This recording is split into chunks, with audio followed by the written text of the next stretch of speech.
The vast, awe-inspiring Appalachian Mountains in northeast Georgia. The Blue Ridge Mountains, renowned for their breathtaking and majestic landscapes, was the site of America's first gold rush.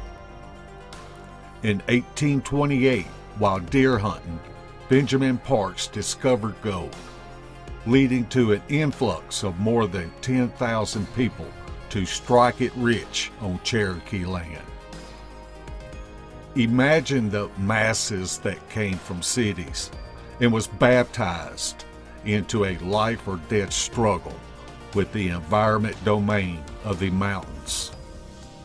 Imagine crossing paths with Tuscaloosa, which is Cherokee for Sasquatch.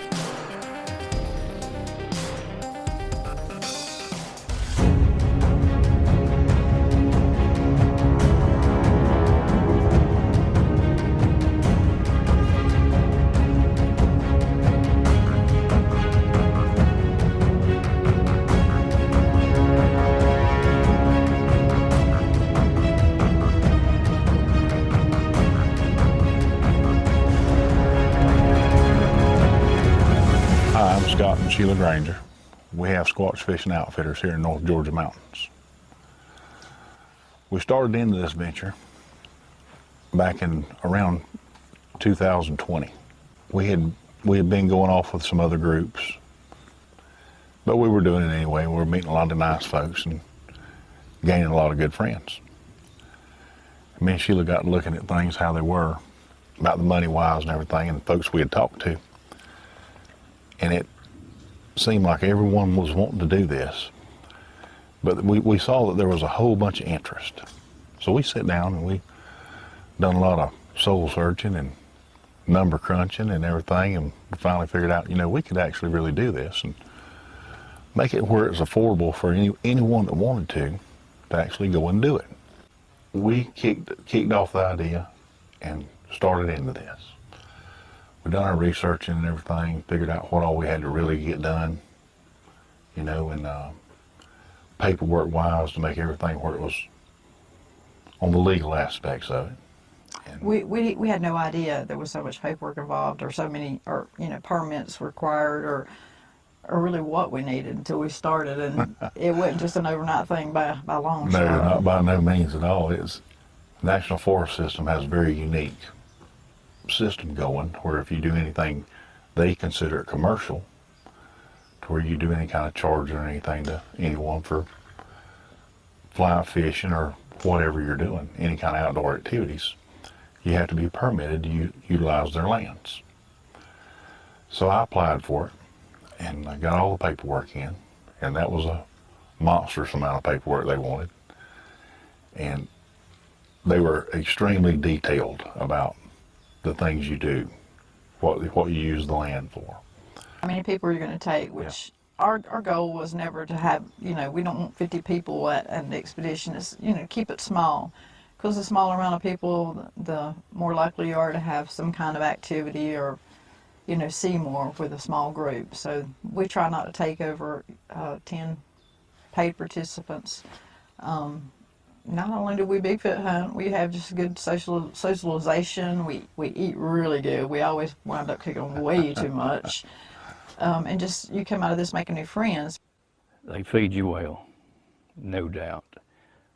I remember the first time, I think in his flyer, he it plainly states, bring what you'll be eating. We'll provide hamburgers and hot dogs on the first night. So I remember the second night, I had Mountain House chicken and rice cooking on the little gas stove right across from where their camp was. And I remember Scott coming over and he's looking at that pot on the stove, and the look on his face was like, what is that? But he said, I want you to come on over here and eat with us.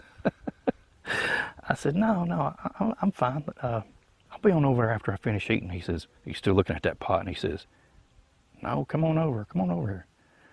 So I'm like, well, okay, I'll eat this later on, I guess. And from then on, they've made sure I've had some good meals. They've taken good care of me. But the thing we wanted to do was to find a group of people that had questions like we did, that, you know, like I say, we're not experts by any means. We have more questions than more questions than answers. So, And it took a little over a year and a half, believe that or not, to get all this settled in paperwork-wise for them. You know, between their paperwork, insurance, and things like that right there that they were requiring, it took right at a year and a half. And I tell you, that's sitting in the office at the forest system, you know, and explaining to everyone what it is you're actually doing. That was pretty unique too within itself. It was the funniest part I thought was whenever I did do that, there wasn't a cracked smile in the room. it's like they wasn't too shocked by it. No, not a bit. And so we finally got the go ahead on it. We got our first season going.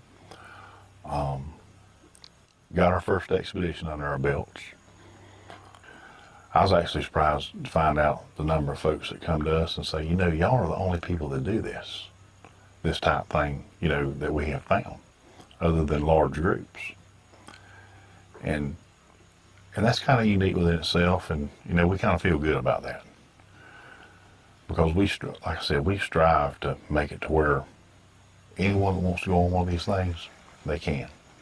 All life. We have a lot of people that really never been in the woods. This is their first round in the woods. So, you know, to be up here and it gets black, dark at night, and then you're walking around with little red headlamps on, it's a little bit unnerving. And especially, you know, here you are going to the woods meeting with somebody you have never met before. And you're entrusting, you know, Maybe talk to them on the telephone or through an email chat or something like that. So, And we try to make everybody comfortable. yeah. We let everybody introduce themselves, tell a little bit about themselves, what got them to come on one of these things with us, how they found out about us, things like that. And you can see the tension release from everyone around the campfire after that starts. And it's kind of really unique because, and then after that, then everyone has that feeling of they at least know a little bit about each person that they're going out with. They feel a little bit closer. So on every expedition, we're not saying that every expedition has a sighting or activity, because there's sometimes that nothing happens, you know. You can't predict it. There's no way to predict it. But regardless, we all come, we're in the woods, you're around the fire, you're eating good, you're socializing. I promise you, it's like as soon as I get here and I sit by the campfire, my stress level goes down. I mean, just decreases times 10. Mm-hmm. And like Sheila said, you know, we can't guarantee anything for anybody to have an encounter, a sighting, hear anything or anything like that. But we spend a lot of time in these hills and everything trying to study on cycles of the areas and everything. And like I said, we put a lot of miles on some trucks. It's a lot of hiking ourselves. Yeah, a lot of hiking ourselves and everything, trying to make sure that we carry people to the best possible spot that we possibly can. I'm not going to say it's a hit or miss thing, but it's just one of those things. I mean, a man doesn't kill a deer every time he goes out deer hunting either. We always go and research before an expedition and try to find a hot spot, because we want to take people, you know, we want people to see stuff when they come. So anyway, Scott and Sheila had gone up to this place and put some audio out. Well, we went back to retrieve the audio, and Sheila and I built a campfire, and we were sitting there, and Scott and Thomas had gone off in the woods to go get the audio. I'm getting firewood out of the back of the truck because I will not let the fire go out. I will drag trees out of the forest before I let the fire go out. I promise you that. So anyway, I was putting wood on the fire, and Sheila said, "Did you hear that?" And I was like, "No." Well, you know, and I was talking a mile a minute too, and I'm deaf in one ear, so I didn't hear anything. And she said, "Come here, sit down, listen." So I went over and sat down, and then we heard something, a growl, but it's not a growl like I've ever heard before. You see some of our shirts, they say, "What the was that?" That's my favorite saying when we hear noises. So it was a little nerve-wracking. We had audio running too on top of Sheila's Jeep, and it just kept getting closer and closer, louder and louder. It was just four of us, so Sheila had her gun. She's a retired police officer, so she had her gun, and I trust her with her gun. So, and she never pulls it. I've never, on all the time, all the years that we've been going camping and stuff, I've never seen her pull her gun. She did that night. We had a plan. I opened the truck door, I took the keys out of my pocket, put them in the truck. We had the tailgate down on the truck, and it kept getting closer. Well, Sheila was calling Scott on the radio, telling him to get back, because we've got something coming to get us. And they got back before we hightailed it out of there, but if it had come up on us, we were out. I was getting in the truck and driving. Sheila was going to jump on the tailgate and shoot. Now, whether or not we got 8, we might have, but we had a plan. And you get to hear about other people's stories or their encounters, or what their goal is, what they expect to see, or. And I tell everyone, I was the biggest skeptic in the world about all this stuff. I told her when she drugged me off to go do this stuff, anything like that existed or anything, is because I've hunted and fished in these woods, river bottom swamps and everything all my life. I said, I would have heard it or I would have seen something. But after doing this and seeing the things I've seen and having the opportunity to see them, it changed my viewpoint about a lot of things. When me and Sheila was thinking about this, she brought up the idea of incorporating both of it together a little bit, and we kind of kicked it around a little bit. Let's do some combo outings where we get the Bigfoot hunt it in the evenings and do a fly fishing excursion for people that want to during one day. And we try to put on 2 of those a year at least. And we squatch in the evening on the first night, and then I'll take people that want to go fly fishing the next morning. We have a good time with that, and come back and we'll squatch again the second night.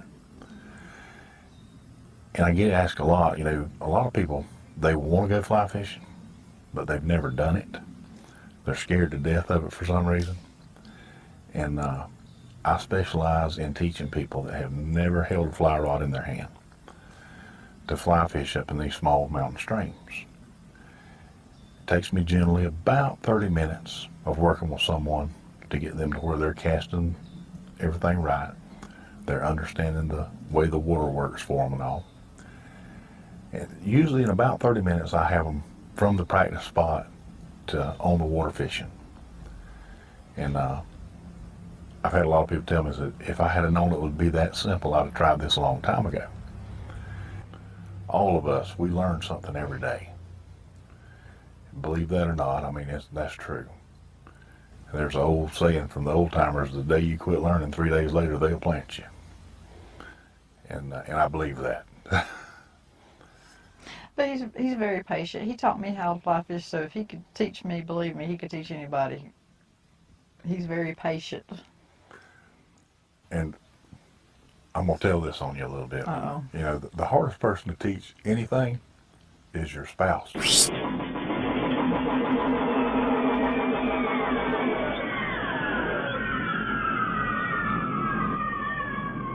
I assure you.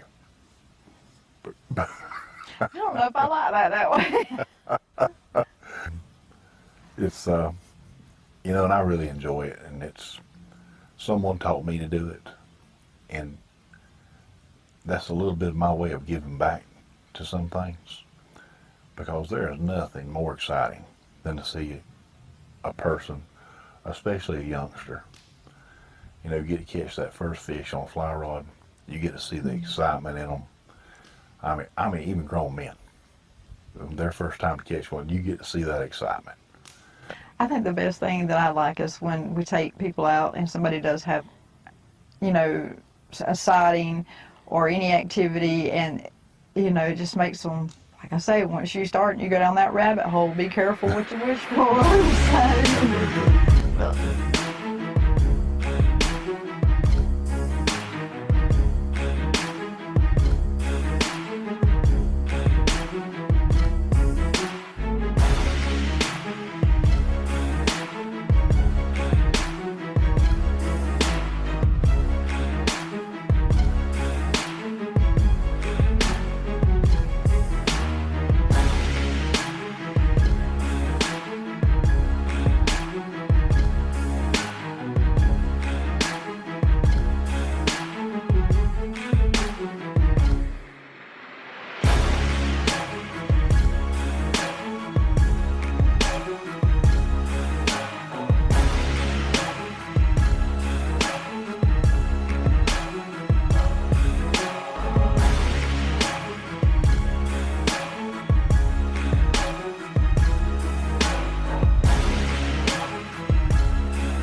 For someone wanting to know if there might be a Bigfoot in their area, using an audio recorder can be one of the greatest weapons in their arsenal.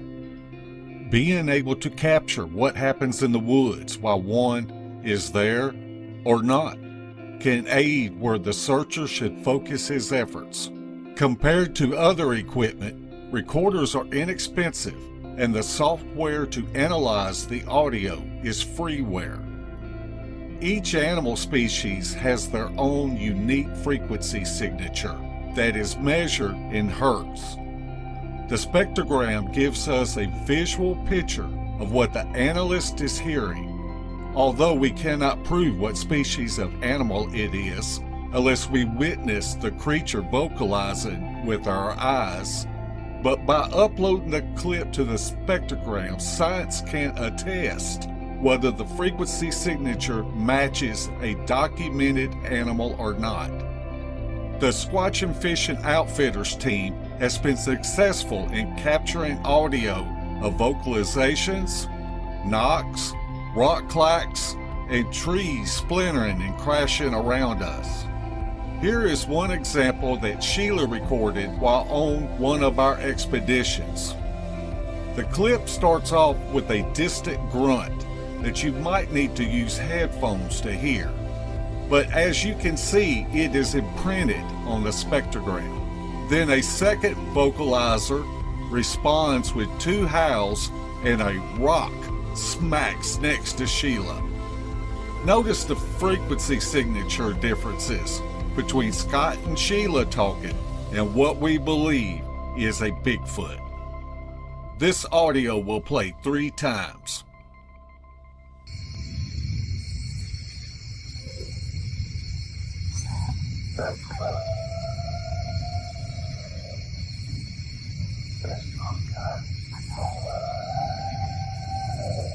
Oh my God. What was that?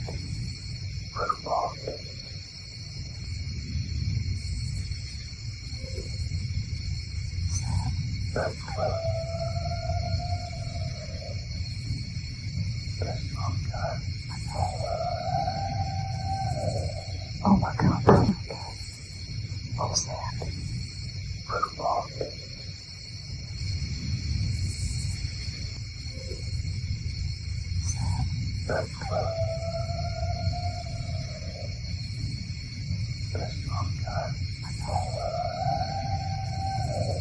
Oh my God. What was that?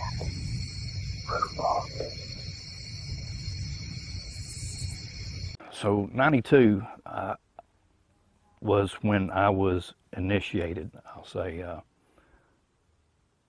I was camping alone,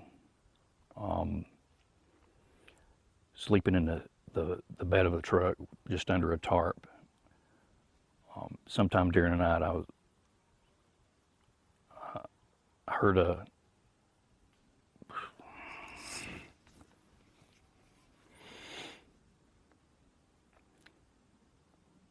at some time during the night, something came crashing down the bank across the creek, and it splashed through the creek in about 2 steps, and it was in the camp.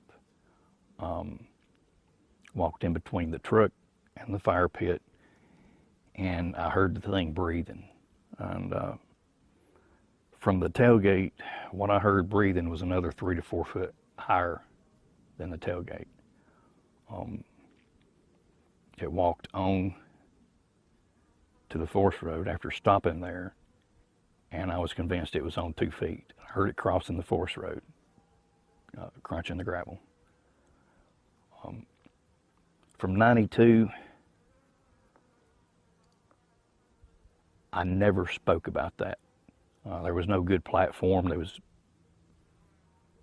nobody really to talk to about situations like that. And I think what the internet was just getting traction around then.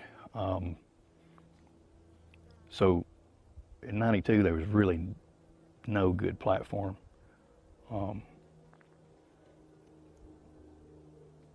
And with friends and family, you know, I just chose not to talk about it.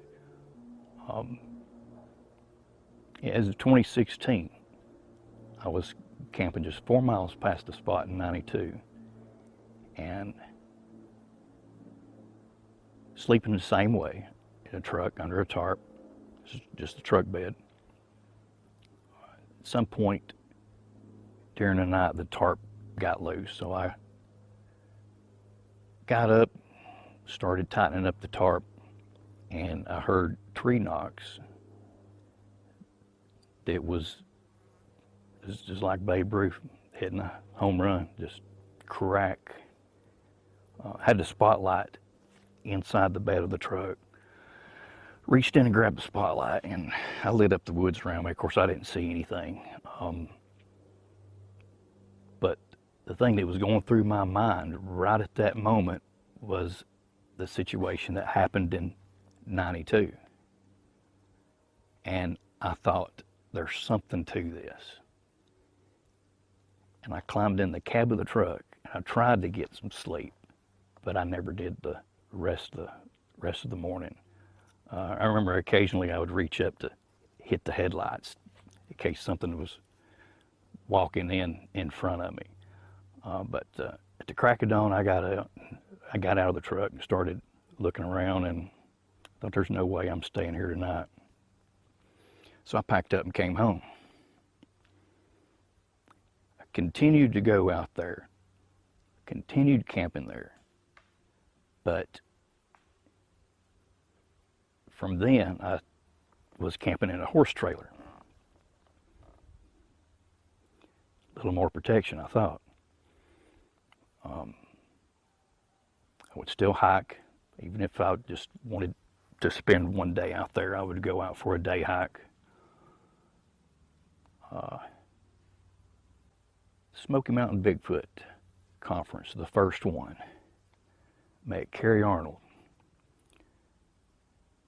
and talked to him a little bit about my happenings. And he'd give me his card and he would say, call me, call me. I never did. I kept hiking and camping in that same area, and these encounters were just piling up. I would find the stick structures, the X's, and was still hearing the tree knocks and rock clacking. The second year of the conference rolled around, went up there and run into Kerry again. And it's the same thing, call me, call me. And, well, okay. And I never did. I think the third conference I went to, run into Kerry Arnold again. That would have been 2022, July. And same thing, call me, man, call me. I said, well, I'll probably do that. I've got a lot more to talk about now. And so, September of 22, Labor Day weekend, went hiking by myself.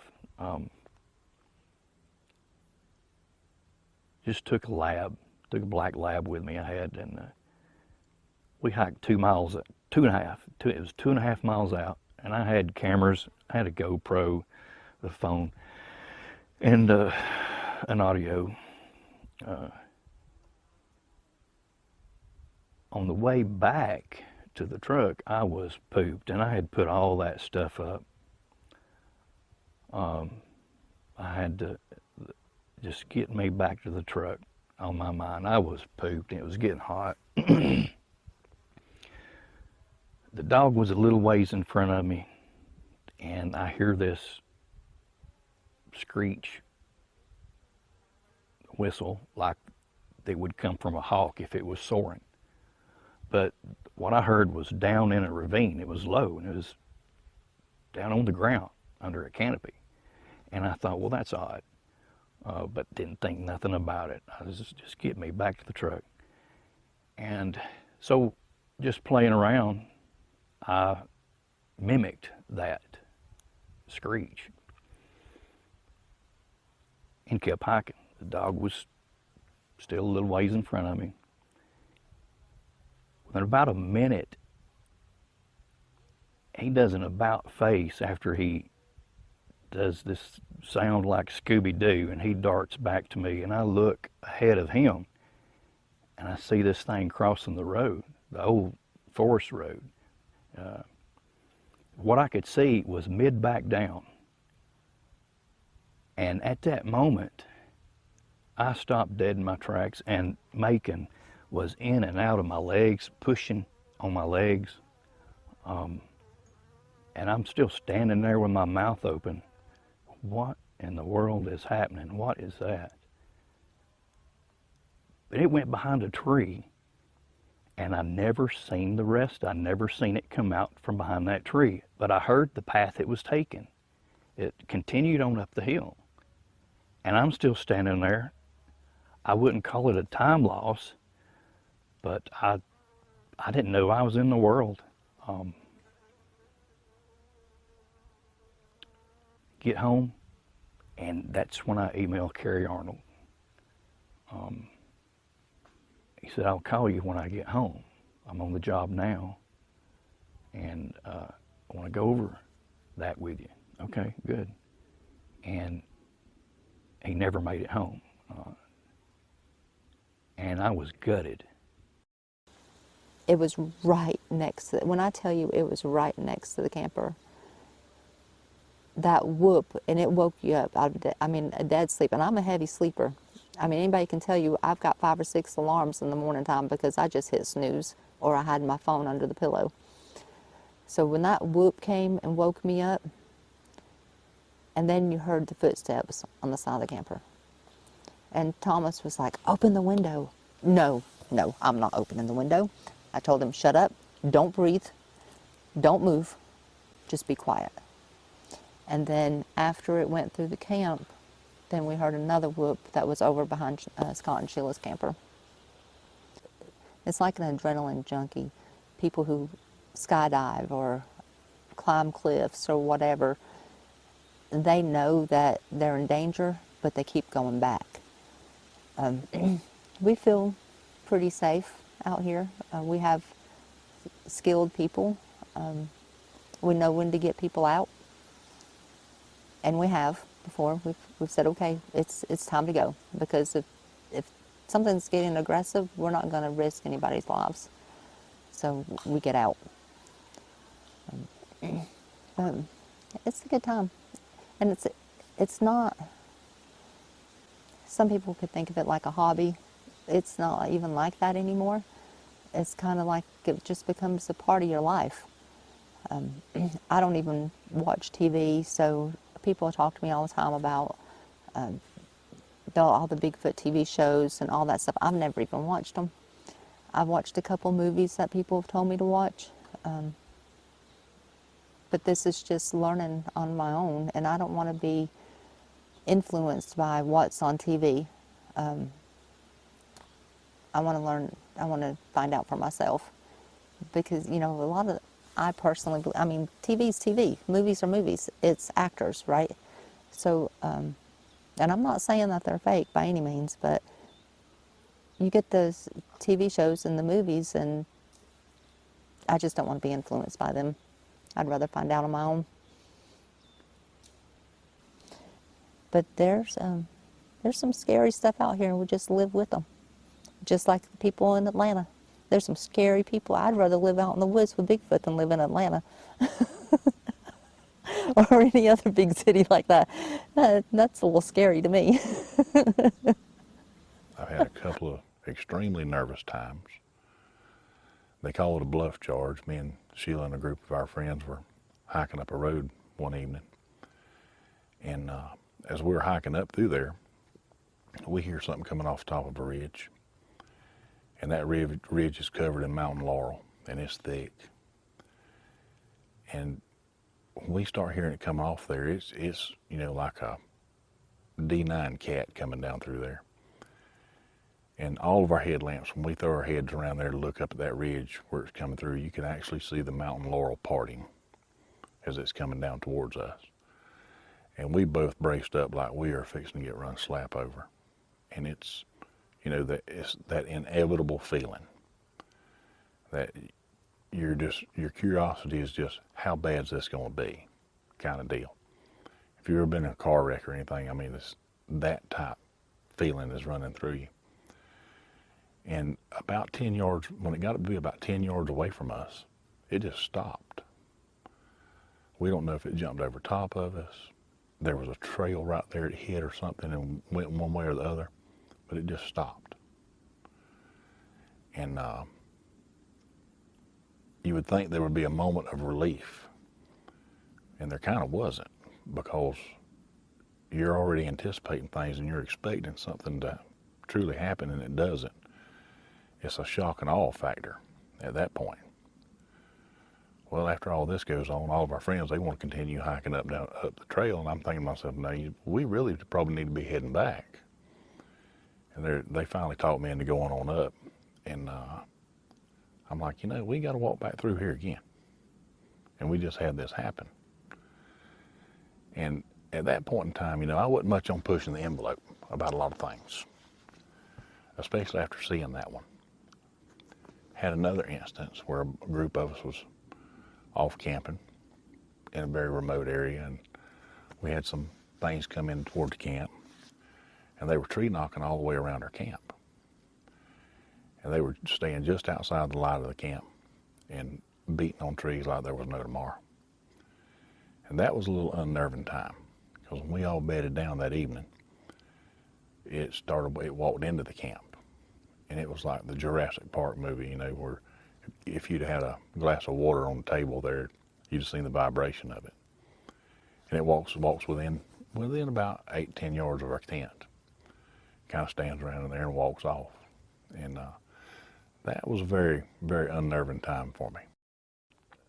Scott and I and a friend of ours, we were in North Georgia. It was about 2 o'clock in the afternoon. Wasn't expecting to really find anything, you know, we're just out scouting. I usually do carry, mainly because of hogs. I'm terrified of wild hogs, and I usually have my phone on me. That day I didn't have either. They were in my Jeep. So we were going to hike to the top of a ridge. Scott and my friend stayed at the bottom because they were looking at tree rubs. I started going on up the ridge, you know, while you have momentum, you want to keep on going. So I made it to the top of the ridge thinking they were coming behind me. And I'm looking down at our cars, you know, trying to figure out, well, this dirt road goes there, that one goes there, and I heard something. It was about my 4 o'clock. And I took a step back and I looked, you know.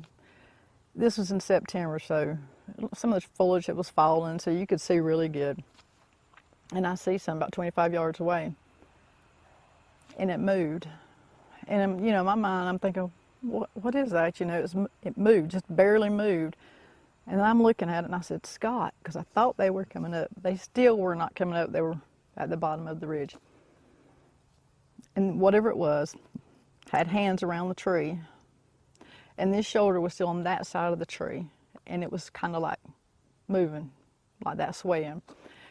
I looked at it, it looked at me. There was no doubt whatsoever. We had eye contact. And I'm looking at it. It's looking at me, and I'm terrified. You know, I'm thinking in my mind, what is this? This is not a bear. This is not a bear I see. It looked like a huge, huge person with no neck that had on like a cinnamon colored fur coat.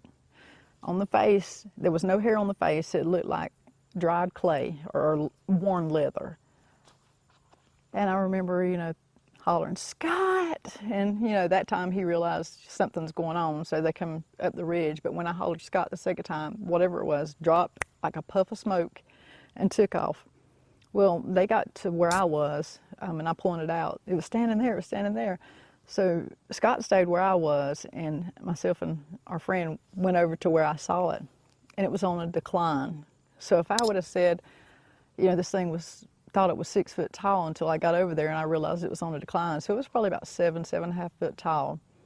So it took me, I was shaking so bad, but it wasn't from fear, it was just adrenaline. It was the adrenaline rush. And in my mind, I'm thinking, there had to be a bear, there had to be a bear. But I know what a bear looks like. I've seen bears several times, you know. It wasn't a bear, it wasn't a person. It wasn't, what I saw was not an ape. I mean, we made eye contact. This thing looked, it was more, to me, it was more human than ape-like. I mean, we had recognition going on, and I truly believe that it made that noise, so I would turn around and see it. Otherwise, you know, I might not even looked over that way and seen it. So it took about 3 days before I finally said, yeah, that's what I saw. And I'd always said, you know, I won't say I'm 110% a believer until I see one with my own eyes. Well, that day I become a knower. We've had several things happen. We've had rocks thrown at us. I remember one night, first expedition we ever had, we had little rocks being thrown at us through the woods, not coming down off the trees. I'm talking through the woods. So, and then I had a little slingshot, which I know people would think, are you crazy? Well, probably was. So they throw a little rock, and then I would shoot a little rock the opposite way. And this went on for probably 30, 45 minutes. And it was, in my mind, I'm thinking, it's got to be juveniles. You know, I'm playing a game with juveniles. And then when we got ready to go later on that night, there was a red river rock, about that big, and it was on the side panel of my Jeep. It wasn't thrown there because we were sitting right there. It would have hurt it when it hit. There was no scratch marks or anything. So I felt like it was juveniles, and that was just their little, you know, they were gifting me for playing back and forth with them. We've had times to where we were camping before 2:30 in the morning. We were laying in the camper and Scott coughed really, really hard, clearing his throat. And something shoved our camper and almost was off the blocks it was on. That was terrifying. The next day we got out and looked, and you could see knuckle prints where it came up behind the trailer. Howls. We've heard howls, clicks, the walking. We've been in the tents before, and that's probably my most, I know that's awful to say, my most favorite thing, but I like to hear. You're laying in a tent, dead to the world sleep, and you can hear them, the percussion, when it comes in. The boom, boom, boom, and then you're wide awake. But you never, I've unzipped the window trying to see them, catch them or whatever. I don't know. I don't know if they disappear. I don't know if they go up a tree. You always look up to, I follow foot tracks in the snow and on the ground, and they go out in the middle of the woods and then they disappear. Where do they go? Do they go in the trees? I mean, what happened? That's my biggest question. I want to know, where did the tracks go? What questions do you have about Sasquatch? The only way to get those answers is to see for yourself by spending time in the woods. Squatch Fitting Outfitters in North Georgia is a great resource for an affordable weekend of fishing, hiking, four-wheeling, and looking for Bigfoot, with an experienced team for memories that will last a lifetime. The links to learn more and to contact us are in the description.